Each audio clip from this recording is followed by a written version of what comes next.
I don't know you, and you don't know me, but I got something to tell you. This episode's gonna be called Gideon's Trumpets on the It's All Good channel. And it is really about unlikely leaders. Or it's a story that branches off. I would even call it a short story. One of the many unlikely leaders in the book of Judges. And if you reference back to the title, hint, hint, that man is Gideon.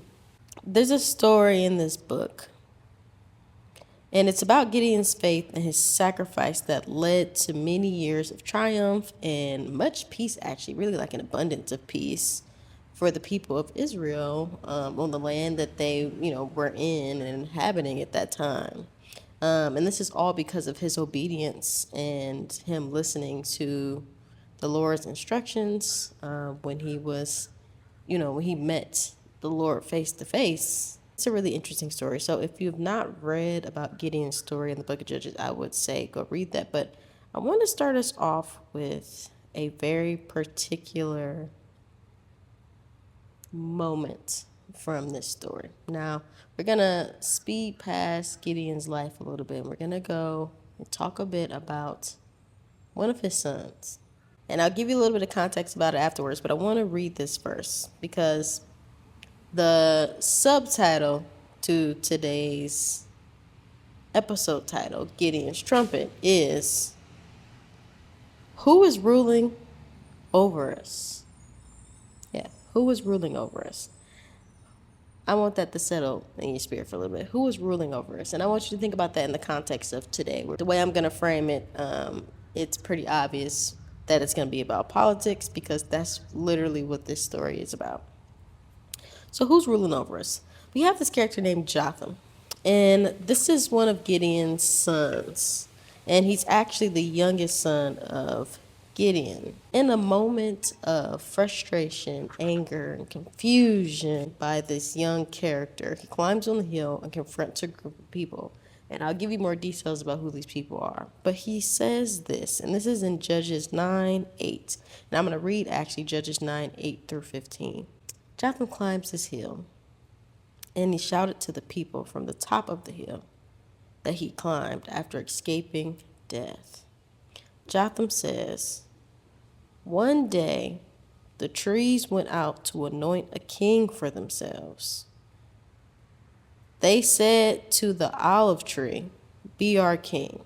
But the olive tree answered, 'Should I give up my oil, by which both gods and men are honored, to hold sway over the trees?' Next the trees said to the fig tree, 'Come and be our king.' But the fig tree replied, 'Should I give up my fruit, so good and sweet, to hold sway over the trees?' Then the tree said to the vine, 'Come and be our king.'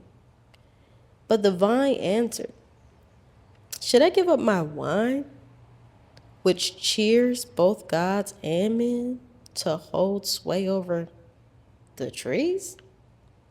Finally, all the trees said to the thorn bush, 'Come and be our king.' The thorn bush said to the trees, 'If you really want to anoint me king over you, come and take refuge in my shade. But if not, then let fire come out of the thorn bush and consume the cedars.'" So I've given you a little context because this moment here is a moment that feels so relevant now more than ever. And if you haven't guessed it by now, the trees are the people of Israel. And at this time, after Gideon's, defeat of the Midianites, and he's freed his people again, and they aren't going to be held captive, and, things are really working out for them because of his obedience. They want him to be king. But the Israelites want him to be king because they want a king like every other nation. Now, mind you, up to this point, it has been reiterated re-emphasized, and we all understand greatly that they had not had a king on earth that was a natural born man in the same way that every other nation had that was not following God, right? These other nations, they all had elected kings or whatever, dictators, you name it. But the only person that ruled over the people of Israel was God. He was their king. And that was what Gideon continued to emphasize over and over and over again. He was their king. God is your king. God will be your king. But they beg. And, they end up getting what they want. Jotham's brother, Abimelech, another son of Gideon, is actually the star of this show. Now, following that statement that Jotham made was a curse.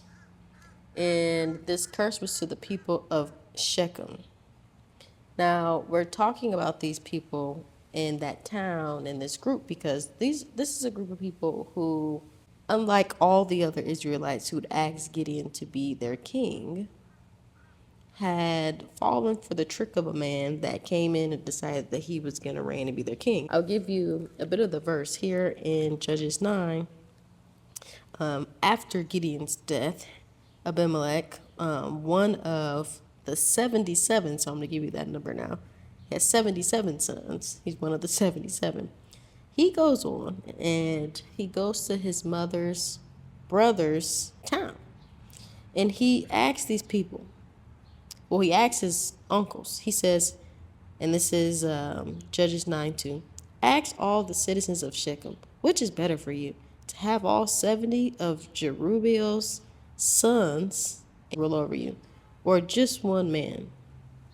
Then he says, remember, I am your flesh and blood. When the brothers repeated all of this to the citizens of Shechem, they were inclined to follow Abimelech, for they said, he is our brother. They gave him 70 shekels. And shekels are, that's about 1 3/4 pounds of silver from the temple of Baal Berith. And Abimelech used it to hire reckless adventurers who became his followers. Now I'm going to sit in that for a little bit. The youngest of 77. The youngest, so he was number 77. He escaped and lived because after Gideon died, his son Abimelech, who took no for an answer, or who didn't take no for an answer, about ruling over the people of Israel, decided he would go and try to be king anyways. Now, even though this was regional and it was a small town, there were still enough people there for this story to obviously be recorded and remembered. And he actually didn't rule for a short period of time. It wasn't like a week or 2 weeks. He ruled for about, I believe it was like 3 years, maybe 3 or 3.5 years. So an entire group of people had all decided that this man was going to be their king. And what's interesting is it just reminds me so much of today. This man's father, who was a great ruler, he was peaceful, he was obedient to the Lord. He led, these people through a war when the Lord was with them and that, and God delivered their enemies right into their hands. And then he tells these people, no, after I die, none of my sons are going to rule over you. And no, I'm not going to rule over you as a king. I'm just going to be a judge, and I'm just going to, continue doing what I've been doing. God is going to be your king. Abimelech, his son, after Gideon dies, goes, well, that's not enough for me. I'm going to be you guys' king. We're all blood. You can just elect me as king. He doesn't take no for an answer, and he goes, and what's craziest to me is this reminds me so much of the people now. If you can think of a particular figure, right? Someone who everybody didn't want to be king, but has secured the position as king by doing the workaround, right? You go to the people who are going to say yes, or to the people that you can convince. And there are these people And I'm assuming that maybe they were kind of out of the loop, right? Like they might have been in some rural areas, if you will, outside of where all these other people had gotten that main message of no, God's gonna rule over us, and that's it, and that's all, right? Where it gets crazy is that Abimelech decides after these people are like, yeah, you'll be the king. They give him the silver. He goes, and this part really hits home. We don't know if they all were just on board, like, yeah, totally, let's all just do it. But either way, everybody made a bad decision. So at some point, Gideon is like, well, I'm going to rule over you guys. And he's also like, you guys are going to help me kill all my brothers. So he literally, and it says on one stone, lines up all of his brothers on one stone, just one, and kills all 75 of them.